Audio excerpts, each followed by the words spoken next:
Hello बच्चों, आज हम लोग पढ़ेंगे करंट इलेक्ट्रिसिटी का ड्रिफ्ट वेलोसिटी के बारे में और उसके एप्लीकेशंस। ठीक है, चलिए देखिए current and electricity.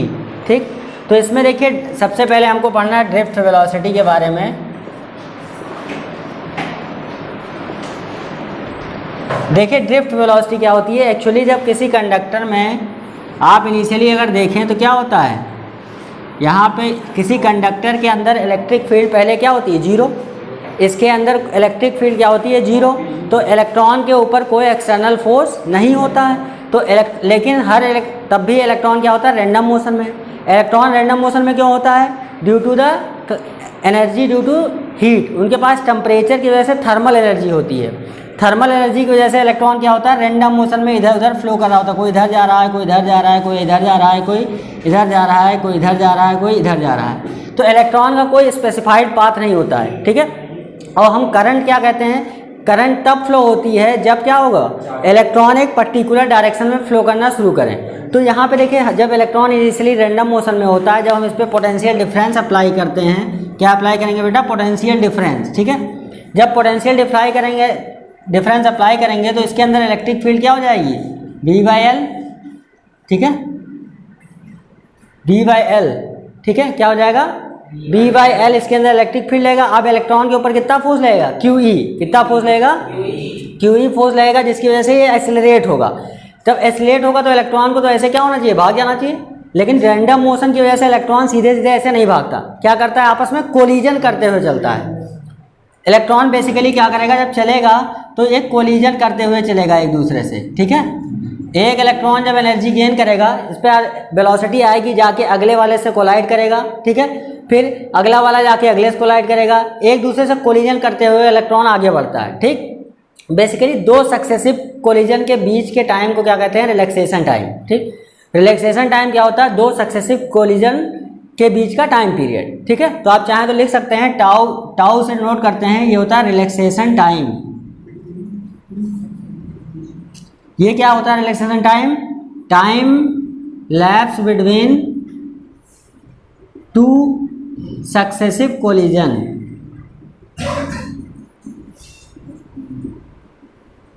Of electron. ठीक है, अब देखिए अब इलेक्ट्रॉन क्या हुआ, हर एक इलेक्ट्रॉन क्या हुआ, कोलाइड करते करते चला, इधर उधर कोलिजन करते हुए चला, जिसकी वजह से इसकी हम जो कोई कांस्टेंट वेलोसिटी नहीं पाए, या ऐसा नहीं पाए कि कॉन्स्टेंटली एक्सेलरेट हो रहा है।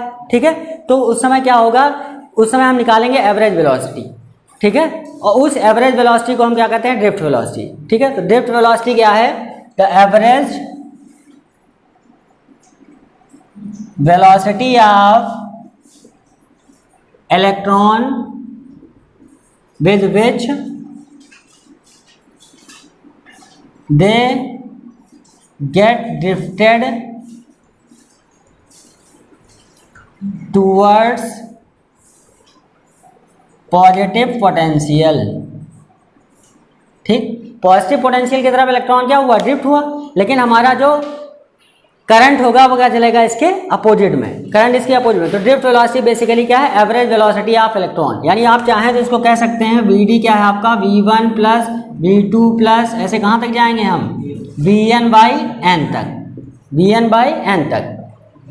अब यहाँ पे अगर देखें एक्सेलरेशन ऑन इलेक्ट्रॉन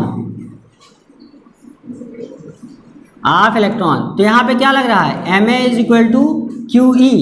तो E है electronic charge into E electric field हो गई, तो फोर्स कितना लगा, E इंटू A। तो A कितना मिल गया हमको, E/m। अब हर एक इलेक्ट्रॉन का ये एक्सेलरेशन मिल गया। अब हम क्या करेंगे, इससे हर एक इलेक्ट्रॉन की वेलोसिटी निकालेंगे, फिर उसका क्या निकालेंगे, एवरेज। तो मान लो हम पहले देखें तो V1 = क्या हो जाएगा, U1 + A/τ1। ऐसे V2 क्या हो जाएगा, U2 + A/τ2। ऐसे ऐसे कहाँ तक हम जाएंगे, n तक। ये हो जाएगा UN + A/τn। अब सिंस आप देख चुके हैं ड्रिफ्ट वेलोसिटी क्या है, VD = एवरेज है। एवरेज निकालने के लिए क्या करेंगे हम, U1 + A/τ1 ऐसे प्लस इन सब का सम करना होगा। यानी बेसिकली आ जाएगा U1 + U2, ऐसे कहाँ चले जाएंगे, UN, और यहाँ आ जाएगा A/τ1 τ2, कहाँ तक चले जाएंगे, τn होल अपान क्या हो गया, n। अब अगर हम ध्यान से देखें इलेक्ट्रॉन पहले क्या था, रैंडम मोशन में, इधर उधर कहीं भी जा रहा था ना। जब इलेक्ट्रिक फील्ड उसकी नहीं थी तो किसी की पर्टिकुलर डायरेक्शन में वेलोसिटी उनकी नहीं थी। जब हमने इलेक्ट्रिक फील्ड अप्लाई किया तो पर्टिकुलर डायरेक्शन में चलना शुरू किया, यानी इस डायरेक्शन की इनिशियल वेलोसिटी हम क्या लेंगे, जीरो। तो ये सारी वेलोसिटीज क्या हो जाएंगी, जीरो। और ये टाउ 1 टाउ 2 टाउ n अपान n क्या हो जाएगा, एवरेज रिलैक्सेशन टाइम। क्या हो जाएगा, एवरेज रिलैक्सेशन टाइम। तो वी को हम कह सकते हैं क्या, ए टाउ अपान ए टाउ आ गया इससे, क्या आ गया, ए टाउ। ये हो गया टाउ 1 प्लस टाउ 2 अपान n क्या हो गया, एवरेज रिलैक्सेशन टाइम। इन सबकी इनिशियल वेलोसिटी क्या होगी, जीरो। तो यहाँ से ए की वैल्यू रख देंगे तो वी का फॉर्मूला निकल के क्या आया, ई टाउ अपान एम। एक फार्मूला निकल के आया ये, और ई को हम लिख सकते हैं वी बाई एल। ई को क्या लिख सकते हैं, वी बाई एल। तो वी डी इक्वल टू निकल के क्या आ जाएगा, ई V tau upon M L. ठीक है, नोट कर लीजिए। देखिए हम लोगों ने क्या देखा, ड्रिफ्ट वेलोसिटी क्या है, ई टाउ अपान एम। ठीक है, अब क्वेश्चन इस पे कहाँ से बनता है कि ड्रिफ्ट वेलोसिटी कैसे अफेक्ट होती है अगर हम इलेक्ट्रिक फील्ड बढ़ा दें, पोटेंशियल बढ़ा दें या फिर टेम्परेचर बढ़ा दें। ठीक है, तो फैक्टर अफेक्टिंग वी अगर हम समझें, अगर फैक्टर्स अफेक्टिंग ड्रिफ्ट वेलोसिटी को हम समझें तो क्या है, सेंस आपने क्या पढ़ा, V D equal to E tau upon M, या इसको हम पोटेंशियल के टर्म में जाएं तो E V tau upon M L, ये पढ़ लिया ना। बेसिकली देखिए वी क्या है, पोटेंशियल है, तो V D directly proportional potential. Potential आप बढ़ाओगे तो ड्रिफ्ट वेलोसिटी क्या होगी, बढ़ जाएगी। मास ऑफ इलेक्ट्रॉन और इलेक्ट्रॉन का चार्ज तो क्या है, कांस्टेंट है, यानी किस पे डिपेंड करेगा, वी पे और टाउ पे। ठीक है, और क्या बचा, एल। एल मतलब लेंथ कितनी है। ठीक है, तो टाउ क्या है, टाउ होता है टेम्परेचर के, देखिए जब टेम्परेचर बढ़ाएंगे तो क्या होगा, काइनेटिक एनर्जी ऑफ इलेक्ट्रॉन बढ़ेगी। जब हम टेम्परेचर बढ़ाएंगे तो काइनेटिक एनर्जी ऑफ इलेक्ट्रॉन बढ़ेगी, तो टाउ क्या होगा, घट जाएगा। तो रिलैक्सेशन टाइम टाउ जो होता है इनवर्सली प्रोपोर्शनल टू टेम्परेचर होता है। ठीक है, कभी क्वेश्चन आए तो ध्यान रखिएगा कि टाउ क्या होता है, inversely proportional to temperature. It means जब हम टेम्परेचर को बढ़ाएंगे तो रिलैक्सेशन टाइम घटेगा। ठीक है, तो यहाँ पे देखिए अगर हमने टेम्परेचर को बढ़ाया तो रिलैक्सेशन टाइम क्या होगा, घट जाएगा। जब रिलैक्सेशन टाइम घट गया इसका मतलब क्या हुआ, वी डी बढ़, ये भी घट जाएगा, डायरेक्टली है ना टाउ के, समझ गए। तो इस पे क्वेश्चंस आपके आते हैं। ठीक, समझ गए, आप नोट कर लीजिए अपने टर्म्स में। ध्यान रखिएगा कि वी डी को वो क्वेश्चन में आपसे पूछेगा पोटेंशियल को 2 गुना कर दिया गया क्या होगा, टेम्परेचर को डबल कर दिया जाए तो क्या होगा। ठीक है, तो आप आसानी से जवाब दे सकते हैं। चलिए इसके बाद देखिए, जैसे क्या है आपका मोबिलिटी। मोबिलिटी आपका पढ़ना है हमको, मोबिलिटी ऑफ इलेक्ट्रॉन। ठीक, तो मोबिलिटी क्या होती है, ड्रिफ्ट वेलोसिटी, इस पे क्वेश्चन आया है, पर यूनिट इलेक्ट्रिक फील्ड। ठीक, ये म्यू से डिनोट होगा, तो म्यू इज इक्वल टू क्या होगा, मॉड ऑफ वी डी अपान ई। ठीक, वी डी आपने क्या पढ़ा है, ई टाउ अपान एम, और इसको ई से डिवाइड कर दिया गया तो क्या बचा, बेसिकली ये ई टाउ अपान एम। यानी मोबिलिटी किस पे डिपेंड कर रहा है, सिर्फ टेम्परेचर पे। मोबिलिटी किस पे डिपेंड कर रही है, सिर्फ टेम्परेचर के। यानी अगर हम पोटेंशियल को बढ़ाएं या चेंज करें तो मोबिलिटी पे कोई फर्क नहीं पड़ेगा। यही क्वेश्चन एक बार आया था कि अगर हम पोटेंशियल को 2 गुना कर दें, ठीक है, और तो हमारा मोबिलिटी पे क्या फ़र्क पड़ेगा, और टेम्परेचर को 2 गुना कर दें तो हमारी मोबिलिटी ऑफ इलेक्ट्रॉन पे क्या फ़र्क पड़ेगा। ठीक है, तो समझ गए आप, ये पोटेंशियल या इलेक्ट्रिक फील्ड पे डिपेंड नहीं करेगा, किस पे डिपेंड करेगा, टेम्परेचर पे। ठीक, relation between current and drift velocity. Mobility के बाद हम लोग क्या देखेंगे, relation between current and drift velocity. तो करंट और ड्रिफ्ट वेलोसिटी कैसे रिलेटेड है, ठीक है, उसको हमको देखना है बेसिकली। तो लिखिए, consider a conductor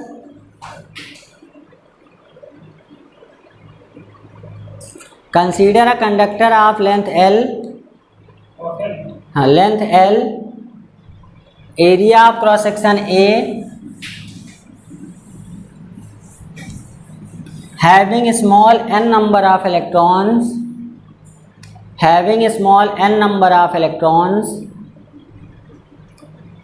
per unit volume, carrying current I, देखिए मान लिया कोई आपका ये कंडक्टर है, ठीक है, ये कंडक्टर है, इसमें आपने क्या किया, पोटेंशियल अप्लाई किया तो करंट फ्लो होना शुरू हो जाएगी, करंट फ्लो होना शुरू हो जाएगी। जब करंट फ्लो होगी तो देखिए यहाँ पे चूँकि ड्रिफ्ट वेलोसिटी क्या होती है वीडी, ये मान लिया इसकी लेंथ हमारा क्या है एल, लेंथ क्या है एल, तो आपको करंट निकालना है ना, तो since I is equal to क्या होता है Q by T, Q by T, Q यहाँ पे देखो तो क्या आ जाएगा, क्यू हो गया एन ई, एन है टोटल नंबर ऑफ इलेक्ट्रॉन। अगर एन को हम लिखना चाहें तो स्मॉल एन के टर्म में एरिया इंटू लेंथ इंटू ई लिख सकते हैं, क्योंकि एरिया इंटू लेंथ क्या हो गया वॉल्यूम, एरिया इंटू लेंथ क्या हो गया बेसिकली वॉल्यूम, और एन हो गया number of electrons per unit volume, e हो गया इलेक्ट्रॉनिक चार्ज। वेयर अगर b d is equal to देखें लेंथ के टर्म में तो एल बाई टी होगा, तो टी इज इक्वल टू क्या आ जाएगा एल बाई बी डी। इनकी वैल्यूज को इसमें हम पुट करें, अगर पुटिंग इन इक्वेशन 1, यह है इक्वेशन 1, तो आई इज इक्वल टू हमने रखा N A L E minus, ठीक है, और अपॉन क्या हो जाएगा, ये हो जाएगा एल बाई बी डी, यानी बी डी कहाँ चला जाएगा ऊपर, ठीक है, तो एल एल कट गया तो ये क्या मिला आपका b d e, b d n e a, ये तो बचा, या कह सकते हो n e a b d, ठीक है, या इसको क्या आया I equal to n e a b d. यहाँ पे एन है number of electron per unit volume, e है इलेक्ट्रॉनिक चार्ज, ए है एरिया और बी डी क्या है ड्रिफ्ट वेलोसिटी, ठीक है। तो ये करंट के साथ रिलेशन हो गया, समझ गए, प्रिंट कर लीजिए।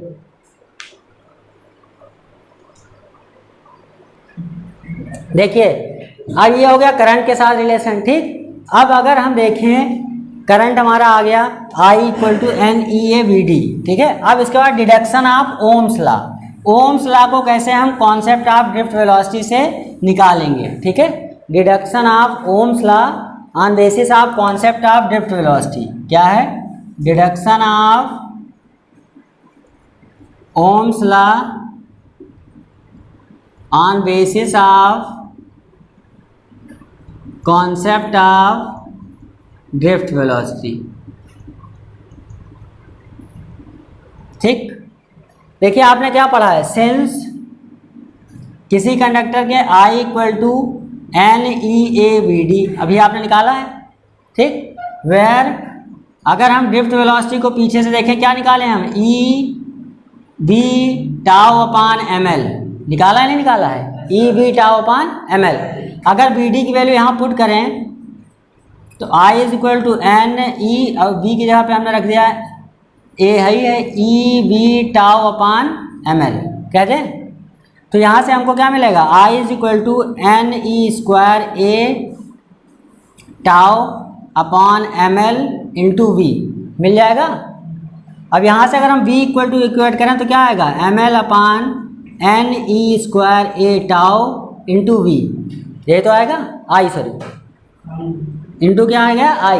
अब ओम्स लॉ क्या कहता है कि physical condition and temperature remaining unchanged, अगर फिजिकल कंडीशन को हम अनचेंज करें तो क्या हो जाएगा मास, ठीक है, और क्या होगा मास नंबर ऑफ इलेक्ट्रॉन ये सब क्या हो जाएंगे अनचेंज, ठीक। और टेम्परेचर को चेंज कर दिया क्या हो गया टाउ अनचेंज, लेंथ एरिया सब फिजिकल कंडीशन में आ गया। तो हमारा क्या हो गया कंडीशन जो है ओम्स लॉ की, physical condition and temperature unchanged. जब इनको अनचेंज रखें हम तो क्या हो जाएगा v डायरेक्टली प्रोपोर्शनल टू आई, क्या आ गया v डायरेक्टली प्रोपोर्शनल टू, जो क्या है ओम्स लॉ, ठीक है, जो क्या है आपका ओम्स लॉ, ठीक। तो ओम्स लॉ आपका किस कंडीशन में वैलिड है, जब physical condition temperature remaining unchanged रहे, ठीक है, उसी कंडीशन में ओम्स लॉ वैलिड होगा, ठीक। देखिए आपने देखा कि v equal to M L upon N E square tau, जिसमें हमने फिजिकल कंडीशन और टेम्परेचर को अनचेंज रखा तो क्या हो गया v प्रोपोर्शनल टू आई। अब देखिए यहाँ पे जो आपने रेजिस्टेंस पढ़ा था कि लेंथ पे डिपेंड करता है, इस पे डिपेंड करता है, वो सब इससे हम इक्वेट कर सकते हैं। अगर हम इसको कंपेयर करें, अगर इसको हम कंपेयर करें, अगर यहाँ हमको रेजिस्टेंस को देखना है, ठीक है, रेजिस्टेंस में आपको बता चुका हूँ क्या होता है, ठीक है। R इज इक्वल टू आपको मैंने पहले बताया था रो L बाई ए, जहाँ पे R रेजिस्टेंस है, रो है specific resistance, length of conductor ये है एरिया। और अगर दूसरा देखें अभी जो हमने निकाला उससे अगर कंपेयर करें, ठीक है, इसको ऐसे ना लिखिए, इसको V इक्वल टू आपने पढ़ा ओम्स लॉ में IR, according to Ohm's law,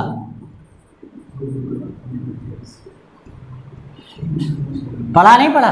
अभी जो हमने ओम्स लॉ निकाला उसमें क्या आया है, ml अपान NE स्क्वायर ए टाउ इंटू आई।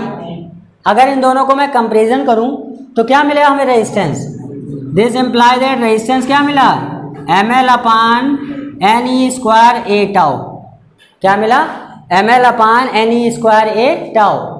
अब अगर ध्यान से देखें तो यहाँ पे mass, number of electron, electronic charge, ये सब क्या है आपका फिजिकल कंडीशन है। टाउ किस पे डिपेंड कर रहा है, टेम्परेचर पे, ठीक है। और एल तो आपको पूरा फार्मूला मिल गया, नहीं मिल गया रेजिस्टेंस का, समझ गए। अगर इसी को हम कंपेयर करें, compare with R is equal to rho L by a, किससे कंपेयर करें, R equal to rho L by a, तो यहाँ पे L बाई ए को छोड़ दें तो हमारे पास क्या बचा, रो यानी रो निकल के कितना आ गया, M अपान NE स्क्वायर टाउ, यही तो आया, NE स्क्वायर टाउ आया, ठीक है। अभी आपने क्या देखा, अगर ध्यान से देखें, कल मैंने आपको बताया था, क्या बताया था कि अगर आपका जो स्पेसिफिक रेजिस्टेंस है वो डिपेंड करता है सिर्फ टेम्परेचर पे, तो अगर इस फार्मूले से देखें यहाँ पे खाली टाउ है रिलेशन टाइम, जो कि खाली टेम्परेचर पर डिपेंडेंट है, ठीक। इसका मतलब क्या हुआ, रेजिस्टिविटी जो है आपका लेंथ और एरिया पे डिपेंड नहीं करती। मैंने डेफिनेशन में बताया था कि ये स्पेसिफिक है, 1 मीटर लेंथ का और 1 metre square area of cross section conductor का क्या है, रेजिस्टेंस ही तो है। तो ये आपका देखिए निकल के आ गया, यहाँ पे आपको दिखाई पड़ गया कि ये टेम्परेचर पे डिपेंड नहीं करता। एक ये आ गया फॉर्मूला आपका इंपॉर्टेंट, एक ये फॉर्मूला इंपॉर्टेंट, ठीक है, आप इनको बिल्कुल लर्न कर लीजिएगा। अब देखिए इसके बाद अगर आप ध्यान दें कंडक्टिविटी पे, कंडक्टिविटी आपने सुना है ना, sigma reciprocal of resistance, resistivity, reciprocal of resistivity, तो वो होता है सिग्मा। सिग्मा क्या होता है आपका 1 बाई रो, यानी इसी का रेसिप्रोकल करें तो क्या हो जाएगा, NE square tau upon M, ये क्या हो गया आपका कंडक्टिविटी। अब देखिए ये कंडक्टर के लिए हम देख रहे हैं ना, हमने क्या पढ़ा है, ये हमारा आ गया कंडक्टिविटी। अब कंडक्टिविटी देखिए tau inversely proportional to temperature है नहीं है, तो इसका मतलब कंडक्टिविटी भी इनवर्सली प्रोपोर्शनल टेम्परेचर हो गया, नहीं हो गया। यानी हम जब भी किसी कंडक्टर को हीट करेंगे तो क्या होगा, उसका रेजिस्टेंस बढ़ेगा और कंडक्टिविटी घटेगी। यहाँ से देखिए घटती दिखाई पड़ रही है, तो आपको कोई लर्न नहीं करना फिजिक्स में, आप लॉजिक देखेंगे आपको सब समझ में आएगा कि इसके साथ क्या हो रहा है। हमने कंडक्टर को लेकर कर रहे थे ना, कंडक्टर के लिए इसलिए आया, अभी सेमी कंडक्टर आगे पढ़ेंगे तो उसमें भी आएगा कि टेम्परेचर के साथ बढ़ेगा कैसे, क्योंकि सेमी कंडक्टर में क्या होता है, conductivity directly proportional to temperature होता है, और यहाँ पे क्या है, इनवर्सली प्रोपोर्शनल। समझ गए, बना लीजिए, ग्राफ भी अभी मैं बनवा दे रहा हूँ आपको।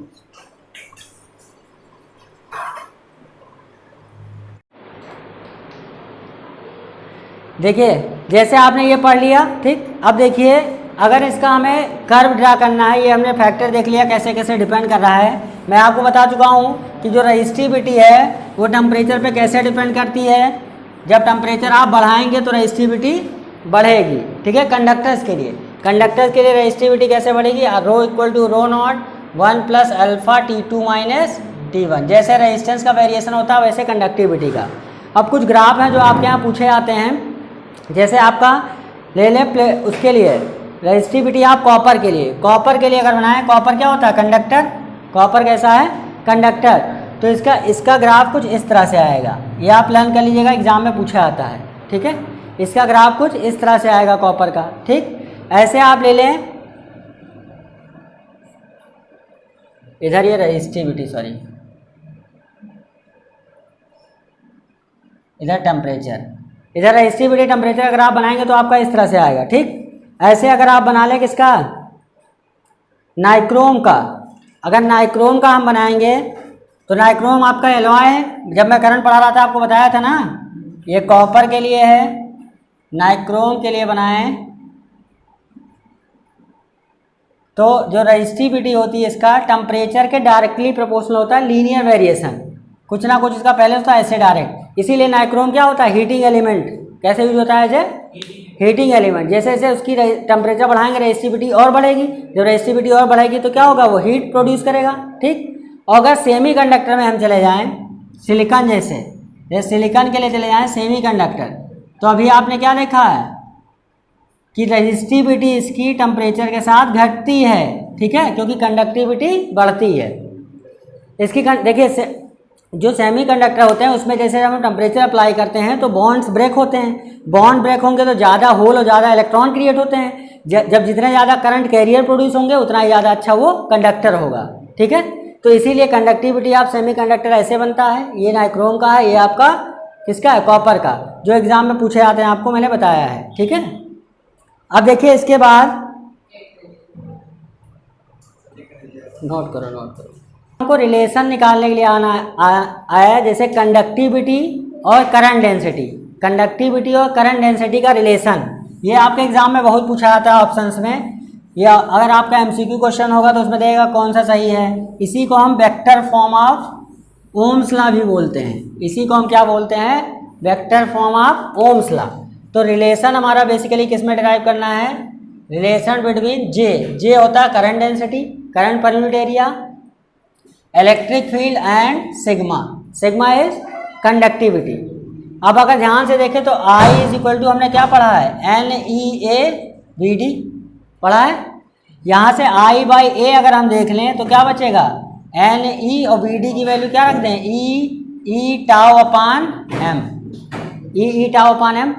ठीक, I बाई A क्या हो गया हमारा, J current density, I by A क्या हो गया, J current density, equal to ये हो गया NE स्क्वायर।